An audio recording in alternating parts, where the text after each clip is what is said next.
भारत माता के इनकलाब इनकलाब लड़ेंगे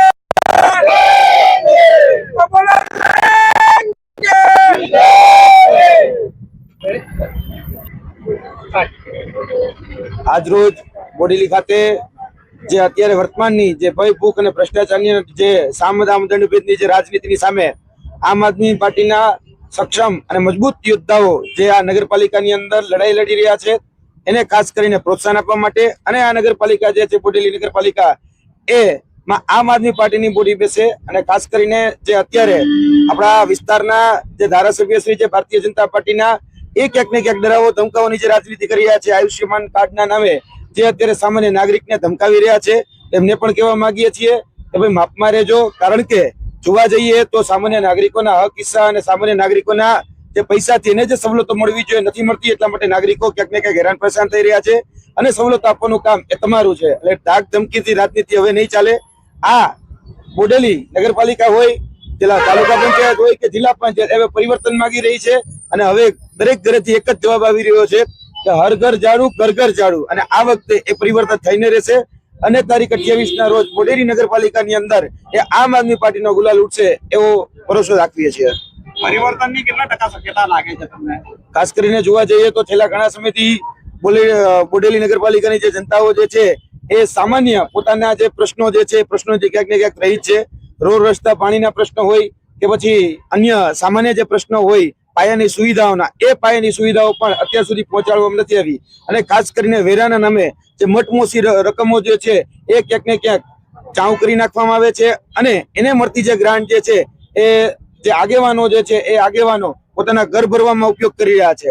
એટલે આવનાર દિવસોની અંદર નગરપાલિકાના તમામ નગરજનો જે છે એ હવે ભારતીય જનતા પાર્ટીની ભયભૂખની રાષ્ટ્રીય કહી શકાય રાજનીતિ જે છે એને જાણી ગયા છે અને આવનાર દિવસોની અંદર અમને સંપૂર્ણ ભરોસો છે કે આ નગરપાલિકામાં પરિવર્તન આવશે. ખાસ કરીને જોવા જઈએ તો અત્યારે દરેક જગ્યાએથી અલગ અલગ પ્રકારના ભારતીય જનતા પાર્ટીના વિડીયો વાયરલ થઈ રહ્યા છે. અત્યારે થોડા સમય પહેલા જ આજના દિવસમાં જ એક એવો વિડીયો પણ વાયરલ થયો કે જો તમે બીજા એટલે કે ભારતીય જનતા પાર્ટી સિવાય બીજા કોઈ અન્ય પક્ષને વોટ આપશો તો અમે તમને ગ્રાન્ટ નહીં પહોંચવા દઈએ, અમે તમને જે કઈ નાણાં જે છે જે તમારા નાગરિકે ટેક્સના પૈસાના રૂપિયા આપ્યા છે એની સવલતો તમારા સુધી પહોંચવા નહીં દઈએ. અને ત્યારે ગૃહ રાજ્યમંત્રી હર્ષભાઈ સંઘવી એ સભામાં પણ ઉપસ્થિત હતા. હવે જોવા જઈએ તો ક્યાંક ને ક્યાંક ભારતીય જનતા પાર્ટીના અત્યારે નેતાઓ જે છે એ બોલવાની અંદર પોતાનું ભાન ભૂલી રહ્યા છે. એ સામાન્ય જનતાના ટેક્સના પૈસા છે, વેરાના પૈસા છે કે ભારતીય જનતા પાર્ટીના બાપુજીના પૈસા નથી કે પછી કોઈ એને 2 વીઘા જમીન વેચીને પૈસા ભેગા નથી કર્યા. એટલે તે ટેક્સના પૈસા છે એ ટેક્સના પૈસાનું યોગ્ય રીતે કહી શકાય કે એનું વળતર મળવું જોઈએ અને દરેક નાગરિકોને મળવું જોઈએ, એ અમારી આ માધ્યમથી માંગણી છે. ખાસ કરીને છોટાઉદેપુર જિલ્લામાં પાયાની સુવિધાઓના પુષ્કળ અભાવ છે. જોઈએ છે કે રોડ રસ્તા ખલાસ થઈ ગયા છે, પુલો બધા બેસી ગયા છે અને કોઈ જાતનો વિકાસ નથી. તો આમ આદમી પાર્ટી આ પ્રશ્નને લઈને છોટાઉદેપુર જિલ્લામાં શું કરશે? છોટાઉદેપુર જિલ્લાની અંદર જોવા જઈએ તો છેલ્લા ઘણા સમયથી એવું કહેવામાં આવતું હતું કે જે વિકાસ જે છે એ વાઇબ્રન્ટ વિકાસ છે, પરંતુ વાસ્તવિક રીતે જોવા જઈએ તો વાઇબ્રન્ટ વિકાસની પોલ ત્યારે જ ખુલી જાય છે કે જ્યારે છોટાઉદેપુરના અલગ અલગ વિસ્તારોમાંથી જ્યારે બેનો દીકરીઓને જ્યારે પ્રસૂતિની પીડા ઉત્પન્ન થાય ત્યારે એના સુધી 108 એમ્બ્યુલન્સ નથી પહોંચી શકતી. આ છોટાઉદેપુરની નગરપાલિકા જે અત્યારે જે છે એ છોટાઉદેપુરની નગરપાલિકામાં SF હાઈસ્કૂલ કરીને જે સંસ્થા આવેલી, એ શિક્ષકો જ્યારે તનતોડ મહેનત કરીને નોકરીએ લાગે છે એની પાસે ડોનેશનના નામે લાખો રૂપિયા ક્યાંક ને ક્યાંક ઉઘરાણા કરવામાં આવે છે. નળ સે જળ જેવું કૌભાંડ એ આ છોટાઉદેપુરની સૌથી મોટી એ ખૂબી છે. અને આ છોટાઉદેપુરમાં ક્યાંક ને ક્યાંક નળ સે છળ એ સામાન્ય નાગરિકો સાથે કરવામાં છે. મનરેગાના જે પૈસા હતા એ મનરેગાના પૈસાઓ અહીંના જે નેતાઓ જે છે એ નેતાઓ પોતાના ઘર ભરવામાં અને પોતાના ખિસ્સા ભરવામાં ઉપયોગ કરેલા છે.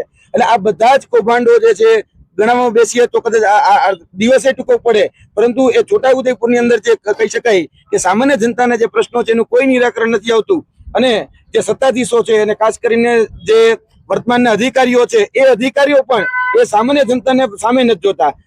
વિદ્યાર્થીઓ જયારે પોતાની કહી શકે કે જે પ્રમાણપત્રો છે એની જયારે વેરિફિકેશન માટે પ્રમાણપત્રો માટે લેવા માટે ત્યાં પહોંચે છે તો કલેક્ટર શ્રી ત્યાં ઉત્પન્ન નથી રહેતા, કહી શકાય કે ઉપસ્થિત નથી રહેતા.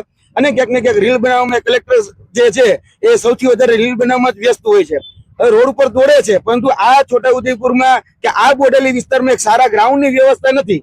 એટલે જોવા જઈએ તો મેરેથોન થાય છે, પણ મેરેથોન દોડવા માટે અહીંના જે બાળકો છે એ બાળકોને કોઈ સવલત નથી આપવામાં આવતી. એટલે હાથીના દાંત દેખાડવાના અલગ અને ચાવવાના અલગ છે. એ અધિકારી હોય કે સત્તાધીશ હોય, બધી જ જગ્યાએ ખાટલે મોટી ખોડ છે. છેલ્લો એક પ્રશ્ન એવો છે કે એવું કહેવાય છે કે ઘર ઘર ઝાડુ હર ઘર ઝાડુની વાત છે, પરંતુ બોડેલી નગરપાલિકામાં આમ આદમી પાર્ટીને પૂરતા ઉમેદવાર નથી મળ્યા, તો એ કઈ રીતે બોડેલીની સત્તા ઉપર પોતાનું બોર્ડ બનાવી શકશે? ખાસ કરીને જોવા જઈએ તો છેલ્લા ઘણા સમયથી તમે પણ જોયું છે, તમે પણ વાતના તાજના સાક્ષી હશો કે ગુજરાતની અંદર 700 જેટલી સીટો જે છે બિનહરીફ કરવામાં આવી. અહીંયા પણ જે ઉમેદવારોને ઉભા રાખવામાં આવ્યા હતા એ ઉમેદવારોને ડરાવવામાં આવ્યા, ધમકાવવામાં આવ્યા, ક્યાંક પૈસાના લોભ લાલચ આપી પ્રલોભનો આપીને તોડવાનો પ્રયત્ન કરવામાં આવ્યો.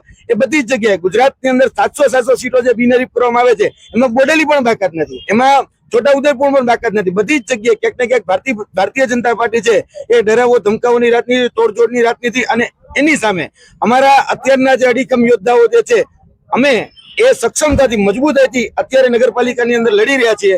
અને અમને પૂરેપૂરો ભરોસો છે કે જેટલા ઉમેદવારો અત્યારે અમારા ઉભા છે એ તમામ ઉમેદવારો જે છે એ આ નગરપાલિકાની અંદર જે સામાન્ય જનતાની જે શાસન કહેવાય, એટલે કે વ્યવસ્થા પરિવર્તનનું જે શાસન કહેવાય, એ ચોક્કસપણે લાવશે. બોડેલી નગરપાલિકાના ઉમેદવારોને ધાક ધમકી કે પ્રલોભન મળ્યા છે ખરા? આ ચોક્કસપણે અમારા એક ઉમેદવારને ફોડવામાં પણ આવ્યા છે, એક ઉમેદવાર જે છે એને ક્યાંક ને ક્યાંક પ્રલોભન આપીને તોડવામાં પણ આવ્યા છે.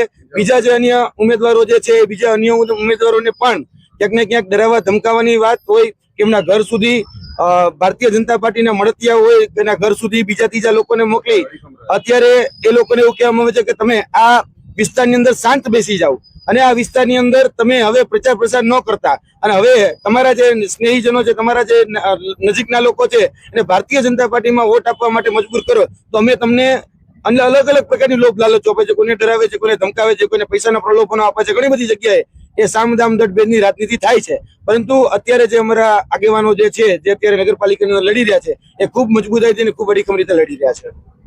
Thank you.